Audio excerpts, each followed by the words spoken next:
everybody, it is Blonde Blitz time. Let's go. He's had, but I still like the Commanders. I'm also tough. Jamar Chase. I'm looking at that Cincinnati team against the Cleveland Browns. Well, as soon as I saw the rain last night, I was wondering if that might be a little bit of a factor as well. Play that week is really going to be more impacted. With the Raiders, who got Jacoby Myers back. The same thing with Joe Burrow. You just expect Joe Burrow to do it because he's been to a Super Bowl. It's time to send in the Blitz with Deb Whitcas and the Blonde Blitz.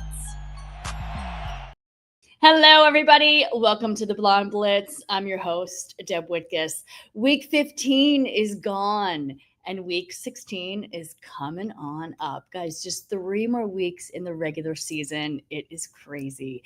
Today, I'm coming to you from Frisco, Texas. I'm here for the U.S. Army All-American Bowl, now called the Military Appreciation Bowl, where the best of the best high school football athletes compete. They will be playing on Sunday at the Ford Center at the Star, the Dallas Cowboys training facility. And tonight, I got a chance to talk to NFL Academy and All-American athlete Joel Quaser from Germany. He's going to join me, and we talked about his experience in American football.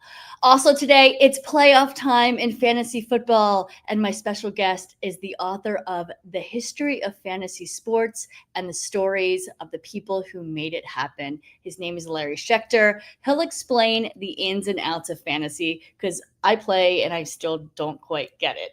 Brian Snow of The Snowman in the Morning is here to help me out with hot takes from week 15. Shay Holland, HGTV designer to the athletes, is back. She's hosting her own show now.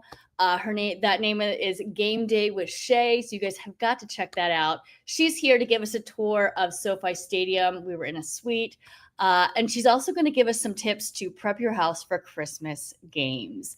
As usual, sports betting expert Alex White is here for your best bet for week 16, along with fantasy expert Ballers Meg. Intuitive reader 333 Ask Carrie looks at her power deck for the Steelers versus Lions game. And finally, Ben Troupe, former tight end for the Buccaneers and the Titans, is here to help me with week 16 game picks. So let's get it all started, guys. Here we go with headlines. Now to Deb Whitcas with the Blonde Blitz headlines. Week 15 delivered one of the most statistically loaded and dramatic Sundays of the 2025 NFL season. The LA Rams and the Denver Broncos became the first teams to clinch playoff spots, each securing their 11th win. 6 teams came back from behind, scoring 10 points or more, tying the most comeback wins in a single week in NFL history. Trevor Lawrence threw for 330 yards and 5 touchdowns while adding a rushing score in Jacksonville's 48-20 win. Myles Garrett recorded 1.5 sacks and now leads the NFL with 21.5 on the season, the 6th most in a year since it became an official stat.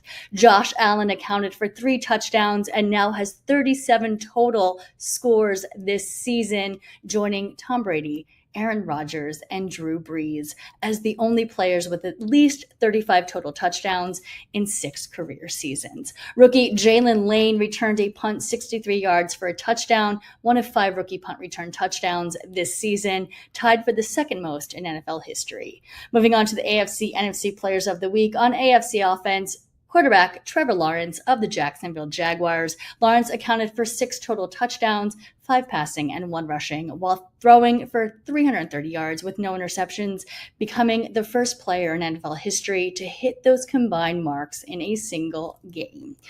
AFC defensive, we've got safety Alohi Gilman of the Baltimore Ravens. Gilmer recorded 8 sacks and scored an 84-yard defensive touchdown in Baltimore's 24-0 shutout of Cincinnati, delivering the only defensive touchdown of week 15. On AFC special teams, kicker Cameron Dicker of the Los Angeles Chargers. Dicker went perfect in the Chargers' 16-13 road win in Kansas City, converting all 3 field goals, including 2 from 49 yards and the extra point. Moving on to the NFC offensive player, tight end Kyle Pitts of the Atlanta Falcons. Pitts posted 11 catches for 166 yards and 3 touchdowns in Atlanta's 1-point win, becoming just the 4th tight end in NFL history to reach those numbers in one single game.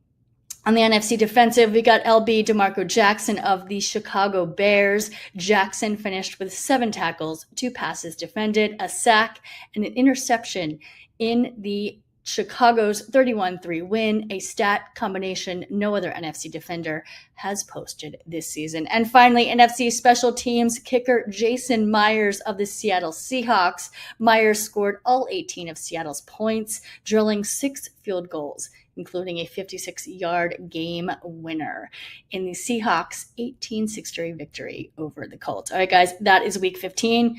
We'll see you next week for week 16. So much craziness this week in week 15, and Brian Snow from Snowman in the Morning is here to talk with all about it. Brian, where are you at? Next caller is Deb Whitcas, who says she has some really hot takes.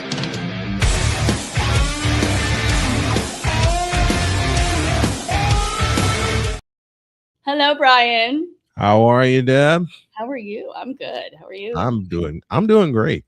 I'm doing great. Fabulous. We've been talking a little bit this week about San Francisco. It is your team. You've been texting me and being like, Deb, are they going to go? Or they're going to make a run into the playoffs? Despite all the injuries, they're looking pretty good. What are your thoughts? 4 in a row for the 49ers, looking for 5 coming up this coming Monday against the Colts. And there's a certain person who's rooting the Colts on, but yes, I have followed this team since 1981, and I've never seen a more beaten up team. This includes 2020. This includes last year. And just do this, and the year before. But yeah, this is crazy even for me. They are sitting on the cusp of not only competing for the NFC West title, but competing for the NFC #1 seed. This is nuts. They are. Mm-hmm. I remember halfway through the season, we had a discussion. I was like, I'm so sorry, Brian. Like, they're done. Yeah. Yeah. I mean, you were like, you were capitulated. I capitulated. I said, you know what? There's just no way they can come back from all these injuries. Mm-hmm. And then the Rams drilled us at Levi Stadium, hanging 42 points and 400 plus yards on us.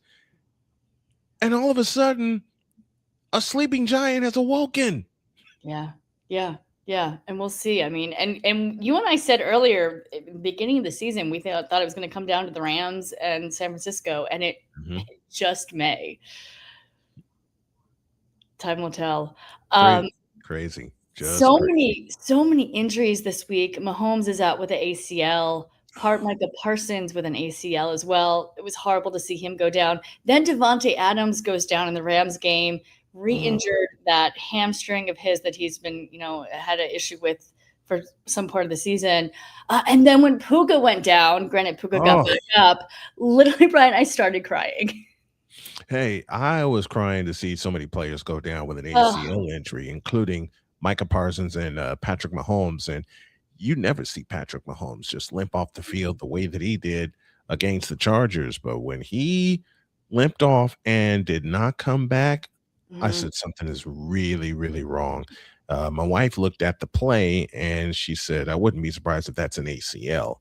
I went back and looked at the play, and sure enough, it's an ACL injury. Yeah. We did the same thing with Micah Parsons. We kept on kind of rewinding it and looking at it. And, I was with a bunch of my guy friends, and they're like, yeah, that's ACL. So, yeah, that was an ACL. With Devontae Adams, hit that hop, and I was like, oh, that's his hamstring. And Puka looked like a concussion, but I guess it was just a stinger. Like when he fell backwards, we were like, oh, but then he came back out and everything's fine. Yeah. Not going to jinx that one at all. Exactly. I love Puka. Love Puka Nacua and what he's doing. I brought you on to Puka. You did. 2 years ago, you said, you got to watch this kid. Got to watch this rookie Puka Nacua. Man, I'm not worried about, yes, I am worried about him. He's one of the best. Man, love what he's doing with the Rams. He's the best wide receiver in the league right now. Question, we're talking about Mahomes, we're talking about Kansas City. They are not in playoff contention this year. Do you like it or do you not? It's weird. It is weird. I think it's weird too. This is the first year since Mahomes has been the starter where they are not either competing for the division title or competing just for a playoff berth. But you and I said at the top of the season that the Chargers and the Broncos were going to give the Chiefs a lot to think about. And they have. That first win of the season by the Chargers over Kansas City put a lot of chinks in their armor, and now they have been fully exposed. Yep. Well, and I think it started with the Super Bowl last year. The Eagles exposed them then, and it just didn't really get better this season. They had some bright moments when Rashid Rice came back. I thought they were gonna, go for a run. I love Pachenko. I was actually talking about him today. I'm going to try to get him on the Blonde Blitz. I'm very excited. And yeah, but it is weird. It's very weird not to have Kansas City in the playoff talks. Yeah, it is. What about the Texans now surging into playoff position with their 6th win? Who would have thought? Man, Houston beat us up and beat us down. Okay? Houston hung 500 yards of offense on my 49ers. It got so bad that my wife came in here, saw the score, and she said, "Okay, we're going for a ride. You can't be sitting in front of the monitor looking at this." But man, Houston is right there. It's a 3-team race in the AFC South. The Colts are still alive. It's a 3-team race right now, but do not count Houston out. This team has gotten their act together over the past 5 weeks, and they are cooking right now. This Texas team is very dangerous. Absolutely. And you just mentioned the Colts. It's kind of a must-win game for them this week. They got to have it. In essence, they have to win out. They can afford one, and thinking 10-7 could get them in the AFC playoffs, but they are in must-win mode, and the injuries piled up for them. The inconsistent play has piled up for them even worse. Yeah. Yep. And bringing in, Phillips. Yeah. I'm like, why am I blanking? But yeah, no, I think it worked. I mean, he did a great job. It stabilized him. Yeah. It really stabilized him. But the person they need to get going is Jonathan Taylor. He's been shut down the last couple of weeks. But he's ever since that Atlanta game where he posted 244 yards, he has not been the same Jonathan Taylor. There's no injuries to it. It's just been an inconsistent offense. They have to get him going, and they got to get him going quick. What do you think? What do you think about the Bills-Patriots game? Buffalo rallied from a 21-point deficit to win in Foxborough. I was shocked. I was at the Eagles game. I was looking back to kind of checking in on that game, and I saw the Patriots were winning, and then all of a sudden they were losing, and I was like, "What is going on here?" I mean, are the Bills getting hot at the right time? Josh Allen's always been hot, but they haven't. I went to make chili when it was 21-0. Okay, my wife was making chili. The aromas drew me into the kitchen. She kicked me out of the kitchen, and the next thing I look up, and it's 28-24 Buffalo, and I went, "What?" Yep. That win will ignite the Buffalo Bills. Because they weren't supposed to win in New England. And I always pick them for Super Bowl, and they always let me down. I think I say this every week, and I'm like, "Oh my God, they're doing it to me again." I've been picking Bills and 49ers since the late 80s because one of my favorite quarterbacks of all time is the great Jim Kelly. And I wanted to see him and Montana match wits, and later him and Steve Young match wits, and it's never materialized. If there's a window for the Buffalo Bills, it's closing, and they need to do this right now. They got the signature win that they've needed all year, and they got to take it and run with it. Yep. We don't have time to go through each division, but I wanted to get your thoughts and kind of start the MVP discussion. Who do you think is going to be Josh MVP? Allen? Do you think so? You look. You don't think it's going to be Matthew Stafford? No. Matthew Stafford's and I'll tell you why. Also, Drake May. I have nothing against Stafford. I'll never have anything against Stafford. But Matthew Stafford's been there, done that. The signature win by Josh Allen in New England may have just cemented his second consecutive MVP.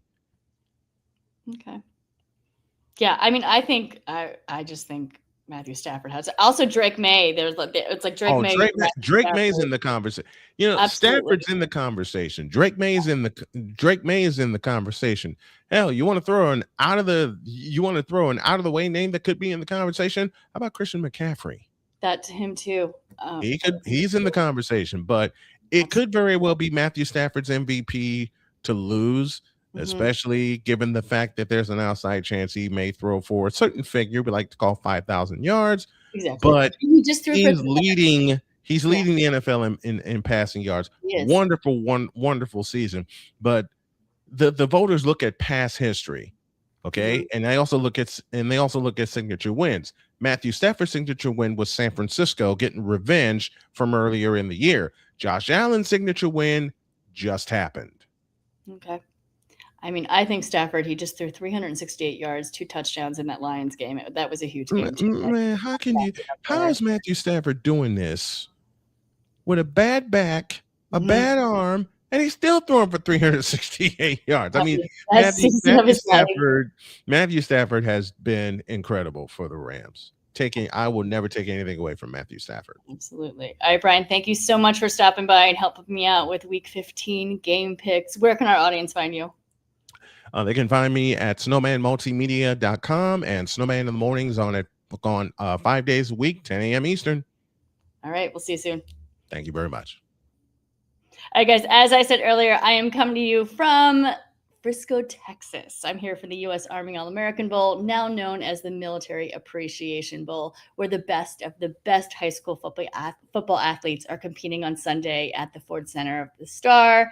It's the Dallas Cowboys training facility. Tonight, NFL Academy and All-American athlete Joel Quisser from Germany. I got a chance to talk with him about his experience in American football. Take a look. Hey guys, I have Joel Quisser here from the NFL Academy. He's also an All-American in the U.S. Army All-American Bowl. We're in Frisco, Texas right now. Everyone's just getting here. Joel, how are you feeling? I'm feeling great. It was a long flight, but everything was being good and got a good night's sleep. When did you get here? Yesterday, I think like 10 p.m. Okay, all right. And how many hours of a flight was it? I think like over 13 hours. Oh, wow. Because I flew from Germany to London and from London to Texas. Okay. So, and now you grew up in Germany. Yeah. And you grew up playing football. Yeah. Why football? So I started when I was playing 10, and at that time I didn't play any sports. And then my stepfather came into my life. He used to play football. He was like, "Yeah, why not try it out?" And ever since I fell in love with the sport, and yeah. And why do you love it? For me, it's just like a way to, because I got a bit of aggression problems. So it's a way for me to express my aggression, just ready to hit people. That's why I love football. Just the physicality. And you're a linebacker. Yeah, sorry, linebacker. What drew you to that position? So I started playing as an O-line and D-line. Okay. And then I think when I was 16, I started playing, or my coach was like, "Oh yeah, you want to try a linebacker?" I was like, "Sure." And I always wanted to play linebacker, to be fair, because I never liked or enjoyed playing O-line and D-line. Okay. What didn't you like about it? I don't know. As a linebacker, you're able to make way more plays on the pass as well, because you're everywhere basically, and you can just go command all the people, get the D-line right, get everything right, get the coverage right. So it's just overall. So it sounds like you'd like to lead. Yeah, for sure. Okay. All right. Talk to me a little bit about the camaraderie of your teammates and what that means in football. For me, football, every team I've been to is just the moment you came there, you just grow as a family together. You train together, you bleed together, you sweat together, and then obviously in the games it's where it comes down, and it's just one big family, and it's just such a beautiful, which I never see at any other sport. And you're with the NFL Academy in the UK. Yeah. What made you, that's first of all, it's really hard to do. So congratulations. What made you make that move? So I had the choice to go into a high school or going to the NFL Academy. And for me, it was first of all, it's closer to home. It's only an hour flight. And as well as like if you play at our high school, you're like one of like, I don't know, 10 million players or 5 million high school players. And like if you're at the NFL Academy, like one of 60. So for me, it was like a kind of like an easy decision to join the NFL Academy. Absolutely. And is NFL the ultimate goal? Yeah, of course. Who's your favorite team? I don't got a favorite team. Oh, all right. Who do you think's going to make the Super Bowl this year? This year, I think the Colts could maybe do it. Okay. The Colts with Phillip Rivers. Yeah, I saw that. Just came back, from retirement. After 5 years of playing, anything is possible, right? So you're also an All-American. Yes, sir. And you'll be playing on Sunday, the U.S. Army All-American Bowl here in Frisco, Texas. When you got that phone call, you got that jersey, what did that mean? I mean, I met Coach Tony, like, I think, was it last year? 2 years ago. I was injured at the game because I had like an MCL sprain, and like I was on the sideline with him, and like one from the opposite team, he flew into like outside, and I just like pushed him away. And like ever since there, Tony saw what like kind of person I am. And so just so everybody knows, Tony is standing right here. We're going to bring him in just really quickly. Everybody, Tony, and it's Terror in the Trenches. And he trains Joel as well. Talk to me a little bit about Tony. What's he like? He's a funny person, like that's for sure. Like I met him a lot of times, and like it's always just a blast seeing him, being around him, and just learning from him. It's a blessing, it's an opportunity. I'm really grateful for it, and yeah. Amazing. You know what? I completely forgot this, but Joel has brought his NFL Academy helmet with him. I wanted to show everybody what it looked like because it's a little bit different than the NFL actual helmets. So kind of talk to me a little bit about it. So it's an Axiom with my number 0 on the back, my German flag, and I'm from Congo and Angola. It doesn't really fit the Angola flag on it, so I just put the Congo. It matches with the blue. And yeah, you can see all the scars from all the games, and yeah, it's just that's my helmet. It looks pretty banged up, I'm going to be honest. This boy can work. What's your favorite part about being on the field? Just flying around and hitting people. and doing a good job of it as well. What are you looking forward to the most being here in Frisco and working with all the other athletes? I'm obviously getting get to know like all the people, meeting new coaches, meeting new people, having a great game, building new connections, new relationships. And what team are you on? I'm on Team Gold. Okay. Starting linebacker, Team Gold. Have you met any of your teammates yet? Not yet, but like my teammate Bruno Werner, he's an O-lineman. He's coming too. I think he's arriving today. But yeah. So athletes will start, trickling in. You'll start meeting people. That's fabulous. Who has been your biggest support, through your football journey so far? It's my mom. She's been there since my day one. While I was playing in Germany, she didn't miss one game. She came to all my games. She stays up watching all the games when I play in America. She's my number one supporter. She's been there through the ups and downs. Always behind me, always supporting me, and it's just my mom. Yeah. And you also mentioned your stepdad as well. Yeah, of course. He started you in football. Does he support you as well? Of course, he's also watching all my games. Came to all the games. They actually flew from Germany to the Tottenham Hotspur Stadium because we played St. Thomas Aquinas this year at the Tottenham Stadium, and they actually came and visited. It was a great feeling just playing in like a big stadium in front of them and just seeing how proud they are. It's a blessing. Yeah. Now, are they here today? Are they coming to this? No, unfortunately not. Okay. Well, we actually have a surprise for you. They're online. They're here to support you. And Anna?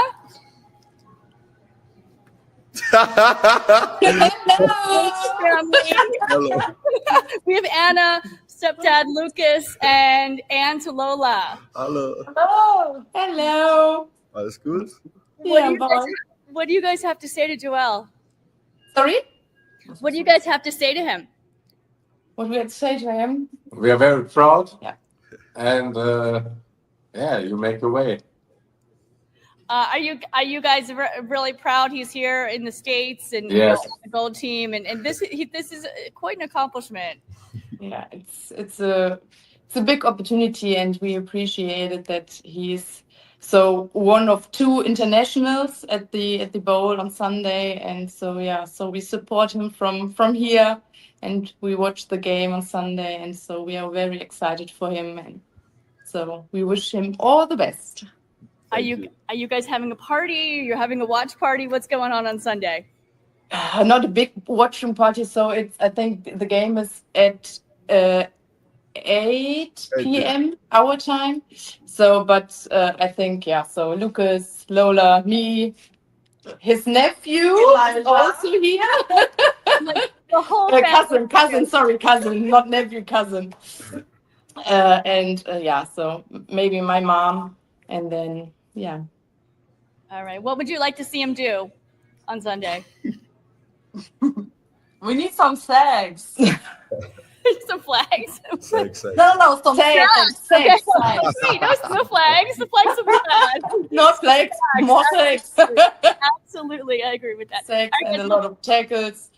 Yeah. A lot of tackles, a lot of sacks. Do you promise to do that? Of course. All right. Everyone, thank you so much for being here. Thank you. Soon. Enjoy, have fun, and show the world. Stay healthy. We love you, Jess. Bye-bye. Love you. Bye. All right, Joel, thank you so much for being here. No Good luck on worries. Sunday. I'll see you these next couple of days. Thank you so and much. Best of luck. Thank you. All right, guys, it's playoff time in fantasy football, and my special guest and author of The History of Fantasy Sports and the Stories of People Who Made It Happen, Larry Schechter. He's going to explain the ins and outs of fantasy. Larry, coming up. I'm still waiting for my invite as a special guest on the Blonde Blitz. My agent is waiting for your call, Deb.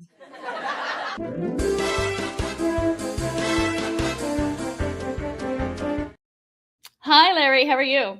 Good. How are you? I'm doing well. Talk to me a little bit about fantasy football. I play it. I have to admit, I'm really not that good at all. When did it start?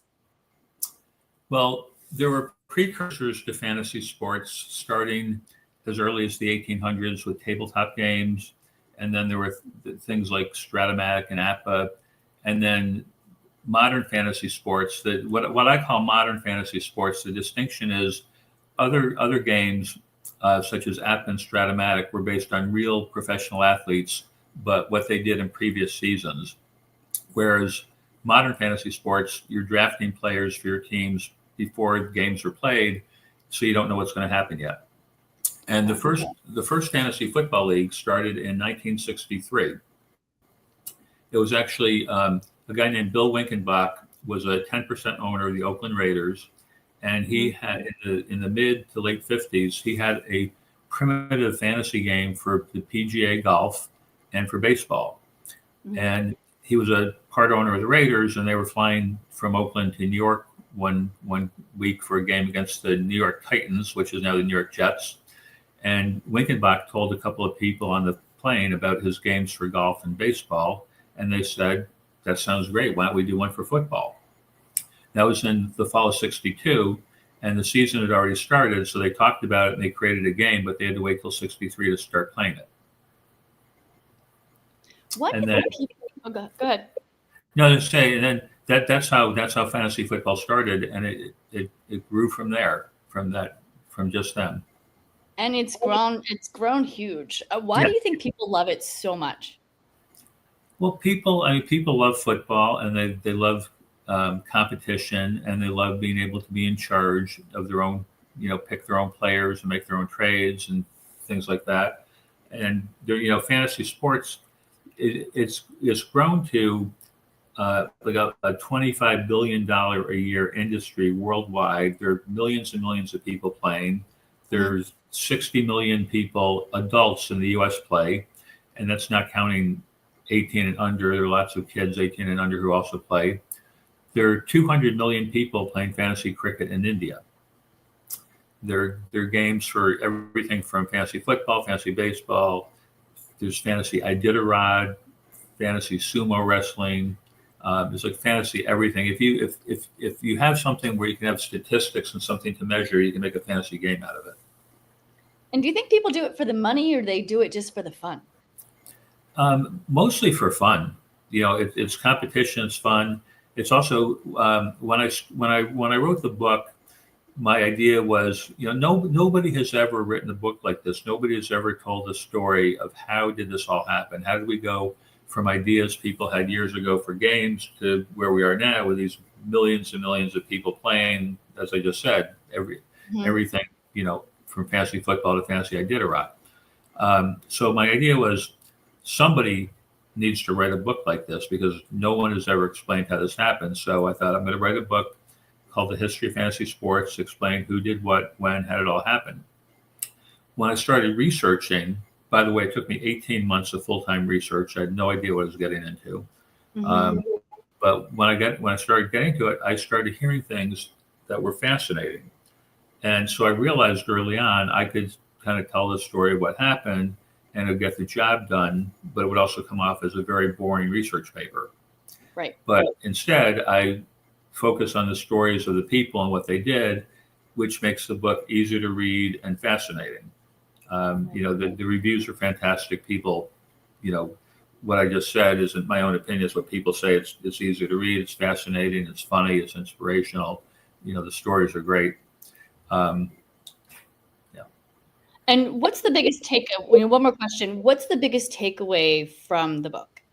Yeah, I lost my train of thought there, and that you reminded me where I was going with is the question. Something that I had no idea this was going to happen when I started researching the book, but one of the biggest themes is that fantasy sports builds relationships. Their co-workers play, parents and children play. There are people who went to high school or college together that would have probably drifted apart over the years, but they've stayed together for 30, 40, 50 years because they're playing in a fantasy league together. So that's, really answering your previous question about what makes it so great is a relationship building. There's a guy, I interviewed dozens of people for the book. One of them is a guy named Mark Mariani, who was with Turner Sports. And when he first got hired in the sports industry, he was in Chicago and he had never heard of fantasy football. This is years ago, but he was invited to play in his company's fantasy football league. And they explained it to him. When he realized that he could pick up the phone, if he played in this fantasy league, he'd be able to pick up the phone, call his boss's boss in the fancy office in Manhattan, and that guy would pick up the phone and talk to him to talk about a trade or whatever.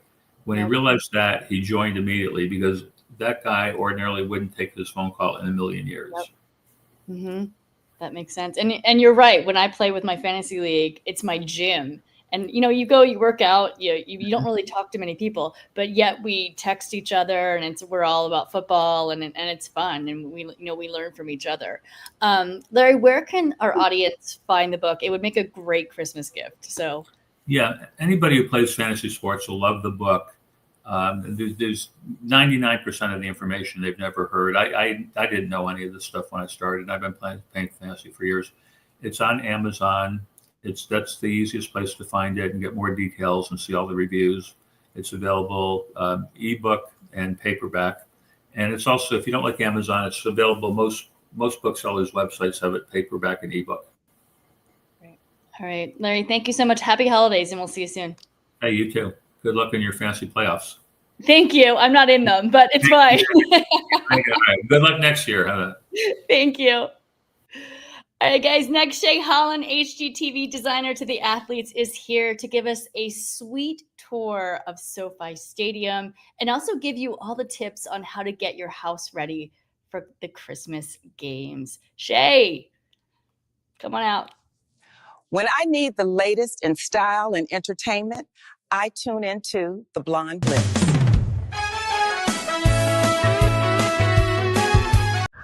Ever wondered what the VIP experience is like at an NFL stadium? Well, today I'm going to show you. Come with me on a tour of SoFi Stadium. We're at the VIP entry. Hi, it's under Shay Holland. The elevator's here, so let me head to where we're going. You're going to have so much to show you in here. So what's really cool, the theater seating in the suite. You will not go hungry in the suite.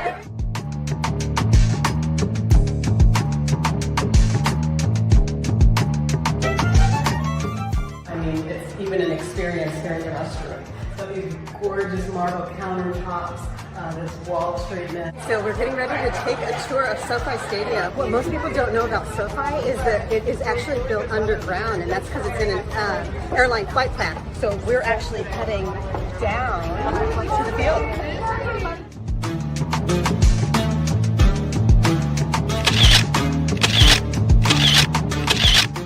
So we just finished on the field, and now we're going to head back up to the suite and finish up the tour for you guys. Goodbye, SoFi. Hello, Shay, you there? Hey, Deb. Hi, I cannot see you, but I can hear you. You can't see me? I cannot see you, but that's okay. Oh, no. Well, we can just talk. That's fine. How much fun did we have at SoFi? Oh, that was absolutely amazing. To spend that, private tour at SoFi and just all the people that we got to meet and just, to see that behind the scenes was absolutely incredible. Yeah, we were lucky enough to be actually handpicked to be on. It was the woman who moved the game. It was a lunch and learn at SoFi, sponsored by Office Beacon and Pro Florence Sports. So that was someone here is saying Shay is the new John Cena. No, I don't know why. Wait, I'm going to try one thing and we'll see. I still can't see me on my other camera either. Oh, no. Well, we can still talk on audio. Audio works. We'll be good. What were your favorite parts of SoFi? My favorite part was definitely the food. Okay. And there is no doubt about that. Your one camera can just hear came you? up. I can see your ring light. Oh, wait. Okay, so that's my back camera. I'm going to turn my entire phone around. And there we see go. what There happens. she is. I don't know There's what the framing Shay. looks like. You're fine. It's all good. Because I can't see it. Okay. You're fine. Well, that's something. That'll work. There you go. What parts did you like of SoFi? I thought it was all gorgeous.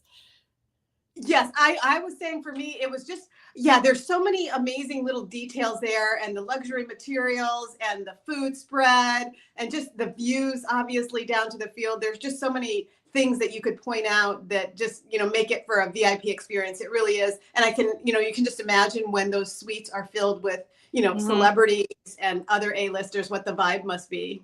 Well, and I loved the fact that there was theater seating so you could watch the game, but then also there were tables and you can it was mingling and watching at the same time.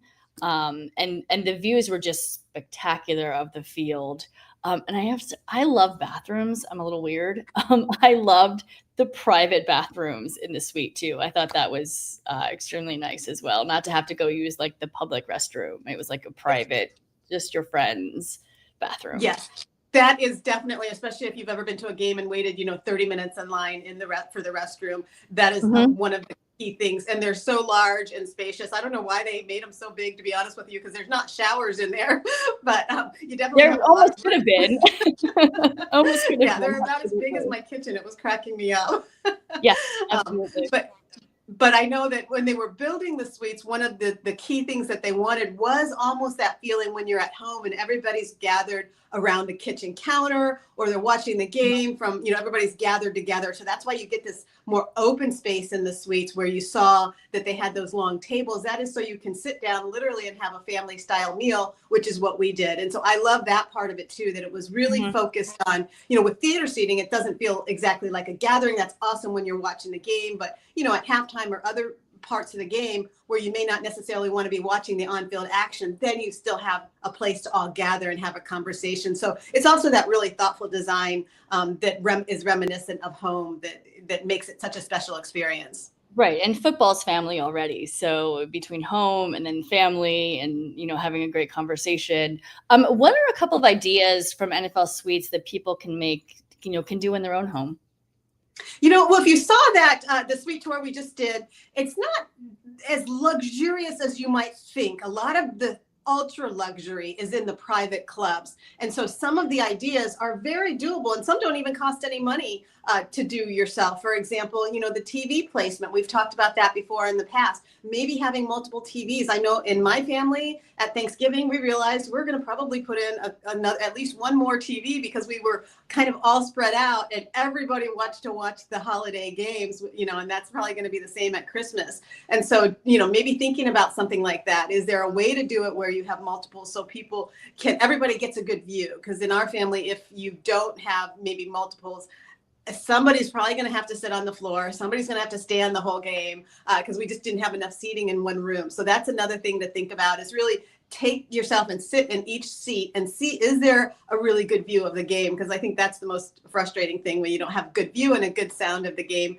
And then also just focus on making sure the sound is going to be good. You want to make sure that there's some soft goods, we call them, in the room. Like, you make sure you have a rug and those draperies and cushions and blankets and things like that, so it's not this echo chamber. And those are just some, easy ways that people can get their house ready, especially in time for Christmas, that don't cost it any money, that you see in the suites. And I also love just the way that, little tips from the buffet, for example, if you're going to be eating before or after or during the game and setting up your buffet, make sure that you have, like the silverware at the very end or already on the table, so people aren't having to carry their cup and their silverware and their napkins, when really all they just need is their plate when they're going through the buffet line. Little things like that you kind of just forget in the moment.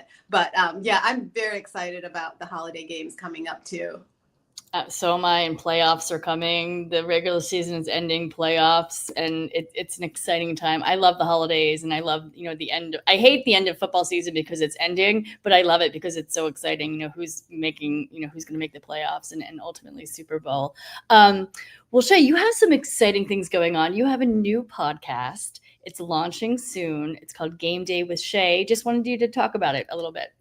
Oh, thanks, Deb. I really appreciate that, because obviously you and I, we go back a few years, and we were both, I think, the genesis of the idea for that podcast. And, both of us kind of coming from HGTV and design backgrounds, but loving sports. And had tried to pitch a show over the years involving sports and design. And it just has always been something that, I just appreciate you so much, because you didn't let the vision die and brought me on this show where I've been able to talk about it, but just decided to expand it just because there's just so much, to say about it. So many women now getting involved. Want to thank, Jason and this network, because, sometimes you hear, sports, it's the boys club, especially football, but I have not found that at all. Yeah, especially not in this community. And I have appreciated the support. So we're excited to expand what we've been talking about here. If you like this kind of conversation about how to get your home game day ready, how to get your, home ready for just interior design and gathering, that's what that show is going to be about, really for the sports loving, primarily geared towards women, but we have a feeling a lot are going to be watching our men. Well, we will definitely keep our eye out for that. And also, where can our audience find you? My new email and my new socials, Game Day with Shay. Here we go. All right, Shay. We'll see you soon. Happy holidays. Same to you. All right, guys, let's get into the games, shall we? Week 16, let's welcome third generation sports betting expert, Alex White, to give you your best bet for week 16.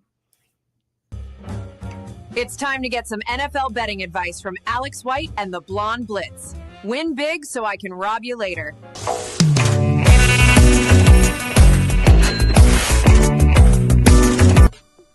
Hi, Deb. Hi, Blonde Blitz fans. Happy to be back here. I cannot believe the Carolina Panthers lost that game, especially after Tampa Bay dropped one to the Falcons.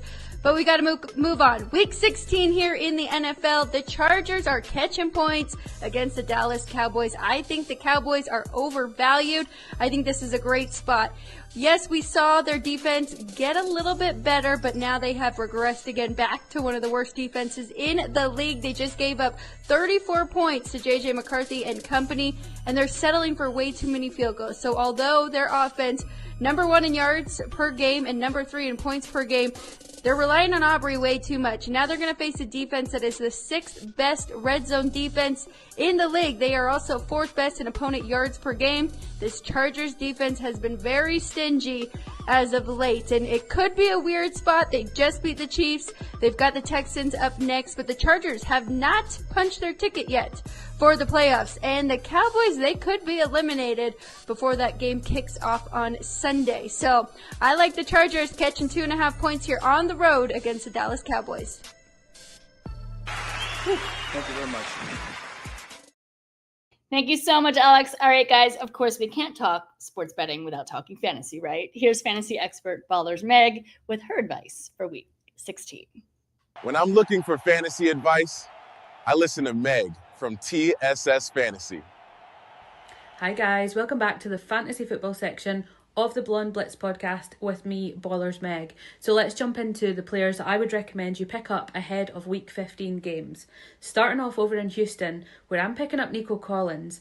They're facing an Arizona Cardinals side that is weak right now. Nico Collins is an absolute baller. Paired up with CJ Stroud, absolutely going to do great things this week. Next up, I'm taking Travis Etienne Jr. That Jags side have been on fire recently. They are playing the Jets this weekend. We know the Jets are trash. They have been all season. I am very hopeful that Travis Etienne Jr. can get some real decent points this week and put up those touchdowns to boot as well. Finally, my last player that I'm going to be picking up for my daily fantasy squad this week is Ted McMillan over at the Carolina Panthers. Now, they're facing a Saints side that are high off a victory last week. However, that Panthers team have been formidable this season. Nobody could have expected them to be as good as they were, although a few of us had a sneaky feeling that they might be. I'm taking Ted McMillan. I think he is going to ball out this week. If you would like more hints, tips, tricks and advice on all things fantasy football, then please make sure you check out TSS Fantasy. Our shows are on a Friday and a Sunday where we are live, and we will talk you through all our advice for fantasy football.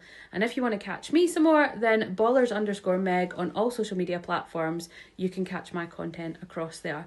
And I will see you next week for week 16. Take care, guys. Hello there. All right, thanks so much, Meg. Next intuitive reader 333 asks Carrie is using her power deck cards to predict the Steelers versus Lions game this week. Carrie, what's going on? Let's see what the power deck cards say about these NFL team futures.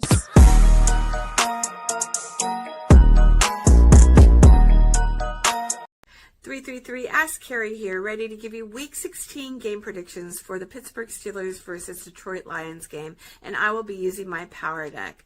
So with everything going on, we have winter solstice, December 21st, actual game day, and that's going to bring in this dark quietude, a little ominous energy. However, we have the sun in Capricorn, and we also have Mars in Capricorn, which brings in a completely different energy to the whole feel. And the sun in Capricorn is more about strategy building, moving steady, feeling grounded, along with Mars in Capricorn being the power plays and power punches of the entire game. So there might be a fight or two that might start. So that energy and that kind of like moves, we have new moon in Sagittarius on Friday, which definitely brings in like fresh starts. We have for the Steelers, Aaron Rodgers, who is leading his team with being number one in the AFC North division. And, congratulations, Aaron, on that. And with that Sagittarian new moon energy, those fresh starts means to kind of like wipe the slate clean, always come in with a new attitude into this game, and he definitely is. But then with the actual Lions, they are coming off of a loss, so they have a lot to make up for as regarding their mental space and capacity. Quarterback Jared Goff is a Libra, so that definitely like shaves off and really helps his team with getting back their head into the game and really trying to move into a better position there. They are both 8-6 as far as records go, guys. So let's see what the power deck screams out. First, we have I have for the Steelers, since they're not on home turf, they have the Ace of Diamonds, and that means that there's just a lot of positive career-breaking news that might be happening in this particular game, along with the Four of Pentacles, Four of Clubs energy, which is holding ground. And then they have the Two of Hearts, which is kind of like a very harmonious, like we're coming together, we're all partnering, we're making this a team effort type of energy. So let's see how that feels for the Detroit Lions. Detroit Lions, they get the Seven of Hearts, so they are the fans' favorited on home turf. And then they get the Queen of Diamonds, which they have a female owner. And then they have the Ten of Spades, which definitely, though, is not the most highest rated card to actually have success. And so the team that I see winning this out numbers wise, I see it's going to be Steelers 27, and I feel that it's going to be Lions 24. And that's going to be a little sad for the Lions, but the Steelers are on hot momentum, guys. So look forward to seeing what that game result is. And Deb, thanks for the Blonde Blitz jacket, and back to you. Happy holidays, everyone. All right, guys. Ben Troupe has the night off, but Jason, Commissioner Cooper, is here to help me out with Week 16 game picks.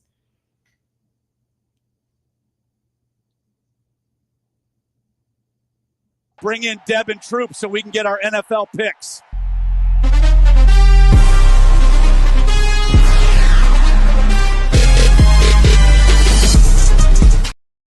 All right, I take that back. Ben Troupe is here, everybody.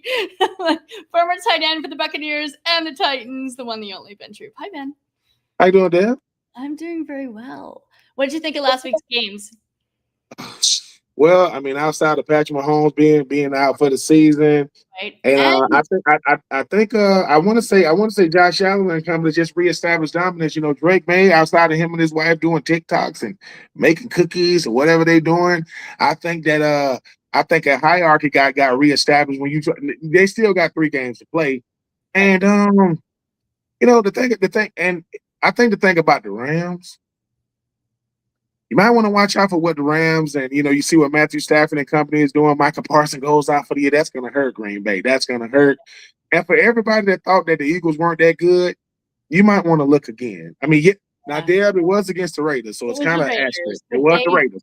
Dominated that game. But the game that stood out the most was, listen, my Falcons go out there on Thursday night. They beat the Bucs. The Panthers are in first place, and they lose. Yeah. You lose to New Orleans and Tyler Shuck. Come on, I was shocked. I was at the Eagles game watching the highlights, and I was like, are the Panthers really losing this game? How in the world did they lose? They got swept. I mean, you got swept by the New Orleans Saints, who no one saw. And unfortunately, my Tennessee Titans, Cam Ward threw a touchdown pass to Jeffrey Simmons. The problem is Jeffrey Simmons played defensive tackle because the receivers don't want to catch passes there. They don't want it. But watch out for them Chargers. The Chargers just ended the dynasty. They ended the season for Patrick Mahomes.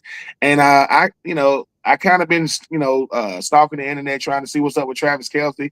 I don't think he's coming back. I could be wrong. I don't think he's coming back either. I don't think he's coming back either. And also, too, Eagles-wise, the game was only 2.5 hours, which thank God, because it was freezing cold. But it was the second. So they sped the game up real fast. I mean, Max Crosby is he's arguing with Devin White.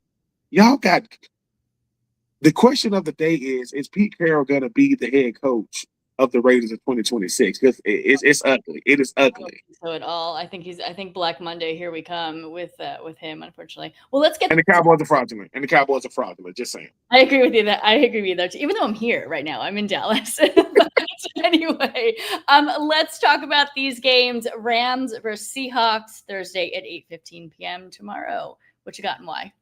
This is going to be the game of the week. I really, really enjoy the fact that you got two 11-3 teams in the same division. I'm gonna go with the old vet. Even though I'm older than Matthew Stafford, I just think that the Rams.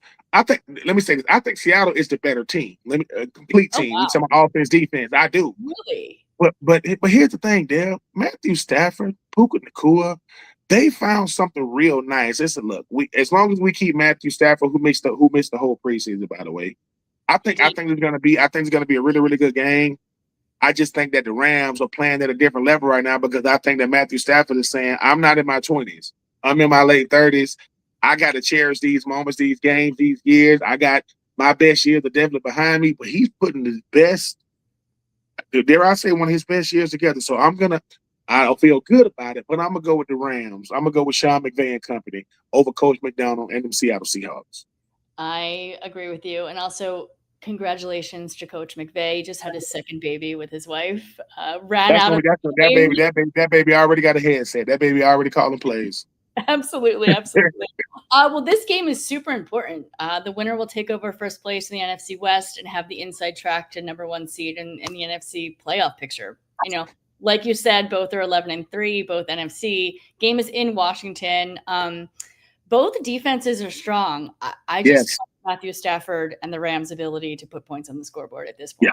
Yeah. You said Puka, Devontae. Yeah. I hope Devontae is back. Yeah, I do. They're talking he might be back. Blake Corum, Connor Williams. I mean, that tight end room. It's just Matthew Stafford just threw for 368 yards in last game, 2 touchdowns. I mean, he's just on fire. Darnold and the Seahawks did not have a touchdown last week. It was all field goals. It was 6 field goals last week. That's right. They're going to have to get in the end zone against the Rams if they want to have a shot. Exactly. It'll be an outdoor game in the elements. Seattle, it's always raining. I don't think that's going to affect anything. Rams are 1-point favorites. I'm going Rams too. Next one, we got Packers versus Bears Saturday at 8:20 p.m. What you got and why? No, Micah Parsons is going to be a big problem. But here's the thing: whether it's been Brett Favre, whether it's been Aaron Rodgers, not Jordan Love, what is it about owning real estate? The Bears just can't beat the Packers. I don't understand it. Ben Johnson has done an incredible job with Caleb Williams in year 1, even though it's year 2 for Caleb Williams. But I think Jordan Love and company going, just like the New England Patriots had to reestablish who is the big dog in this conference. I think that Green Bay looks at Chicago and said, great season, Caleb. Great season, Coach Ben Johnson. No Micah Parsons, but we was beating y'all without Micah Parsons in 2024. Same thing, just no Mike. I think it's going to be a good game. I do, but I favor Green Bay in these games because Green Bay, they're used to playing in big games late in the year. Chicago, this is new for them to be playing meaningful football in December. Good game, yeah, but I'm going to yeah, having a winning record. Their coach is coming back in 2026 because by this time they're going to fire the coach, they're going to fire the coordinators, get rid of the quarterback. Caleb Williams has done a really, really nice, had a nice bounce back year in year 2. But Jordan Love say, I ain't new to this, I'm true to this. I'm gonna go with Jordan Love and the Green Bay Packers to continue their dominance over Chicago. All right, I'm actually going to disagree with you on this one. I'm going to go Chicago. I'm not sure if Green Bay can do it without Parsons. We'll see. Packers right now are 9-4. Bears are 10-4. It's at Soldier Field. It's at home. I love a good rival game. You know this. You never know when it comes to those rival games, right? Like what's going to happen. The last game they played came down to the wire. I think that will happen again. Green Bay won last time. I think Chicago takes it this time. I feel like people are counting the Bears out because they've always counted the Bears out, and they're not used to this having a winning record. But Caleb and Ben Johnson, show them what you got on this one. Packers are favored by 2.5. I don't agree with it. I'm going to go Chicago. All right, Let's do 2 more. Let's do Chargers versus Cowboys Sunday at 1 p.m.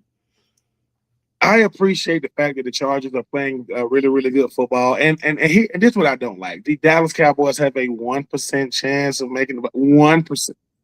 Look, I'm going to say, Coach Harbaugh and company. Let's go ahead and take these Cowboys out their misery. Let me tell you why the Cowboys get on people's nerves. George Pickens is one of the best receivers in football. But when he doesn't decide to play, he's one of the worst receivers in football. And the problem is he's both people, and you don't know who's going to show up. Deb, you don't know who's going to show up on Sunday, right? I just think that Justin Herbert is exercising a lot of demons. He's finally got Patrick Mahomes out of there, even though he still got to deal with Denver. He still got to deal with them. They ain't going nowhere. I just think for this Dallas Cowboy team, I mean, the fact that Stephen Jones is on a walkie-talkie. Where you get a walkie-talkie from? Who are you talking to? Anyway, I'm gonna go with Justin Herbert and the sure thing in the Chargers. And to the Cowboys fans, they've already got their wait till next year, because that's what they said. You just wait till next year. It's been no years and 30 years, but yeah, I'm gonna go with the Chargers. I mean, I always say Dak chokes in the playoffs, but I think they're choking a little bit too soon, or a little bit sooner than this year. It's just been a super strange NFL season. But anyway, Chargers are 10-4, Cowboys are 6-7. Like you said, Chargers are on a roll. They beat the Eagles and they beat the Chiefs. Yes. I do think CeeDee Lamb and George Pickens could definitely make some noise, but I feel like Harbaugh is going to find a way to pull this win off. Absolutely. I just don't think the Dallas defense, especially the way they looked last week, can hold the Chargers. Offense. Not for 4 quarters they can't. No. Exactly. Yeah, exactly. So I think Dallas is done. I think this game puts the nail in the coffin. Oh yeah, I'm looking for the Stephen A. Smith emoji, the laughing emoji after the game. They're gonna do the little camera view. You're gonna see him laughing. I can't wait. All right, let's do one more. Buccaneers versus the Panthers Sunday at 1 p.m. Who you got and why? As much as I want to pick the Buccaneers, because the Buccaneers, they went from not being in first place when they lost to my Falcons to being back in first place after the Saints beat the Panthers. I'm gonna pick the Panthers for this reason though. You got 2 former number 1 overall picks. I mean, last time I checked, Baker Mayfield played for the Panthers at one point when he was going around different leagues. I think if the Panthers want to be respected in an NFC South that's about as volatile and unpredictable as it gets, but Baker Mayfield wants to win, but I think Baker Mayfield is solidified. They've won the conference like the last 2 or 3 years in a row. They've lost the last 5. Yes, if you are the they've won it Panthers, the last 5 years. I'm going to go with Coach Canales and Bryce Young. I think Bryce Young, he didn't play his best against Tyler Shuck and New Orleans Saints. This is a division rival. Now, once again, I don't feel good about it. But J.T. Horn, Derek Brown, you talk about Chet McMillan, you talk about Coker and those guys, you talk about, Dowdle and those guys. They got a shot. And I think if the Panthers want to have a way to finally win this division, they're going to have to beat the Buccaneers, who are telling the Saints, thank you for beating freaking. Come on, man, you gonna lose to the Saints twice? Yeah, I'm gonna go with the Panthers, even though Baker Mayfield and Mike Evans, they will not be going quietly into the night. Right, and that's actually, I'm going to disagree with you. I actually would like to see the Panthers win this, and I think they can, but I'm going to go Buccaneers, even though they've lost the last 2 games, which is unusual. Like, what is going on with them? They have their weapons back. Like, Godwin's back, Bucky Irvin's back, Mike Evans back, and they're still losing. It just, I don't know what's going on, right? But, Panthers are on the prowl. Yeah. I just don't see the Buccaneers losing again. Deb doesn't trust Coach Canales and Bryce Young. It's fine. They're the Panthers. They're the Panthers. I just can't do it. Like you said, the Bucs are aiming for their 5th straight NFC South title. I think they get back on track with this game. Okay. Bucs are favored by 3 points too. So, all right, Ben, thank you so much for joining us. Guys, stay tuned. His show, No Weddings in the Fall, is up next. So stay tuned right here at That Sports Podcast Network. Today's show is sponsored by Wish LBI and Underdog Fantasy. Go to Underdog Fantasy and use promo code BLONDE, and we'll double your deposit up to $100. If you like tonight's show, please subscribe, and you can follow us on all socials at The Blonde Blitz. All right, guys, football forever. See you next week, and go Birds.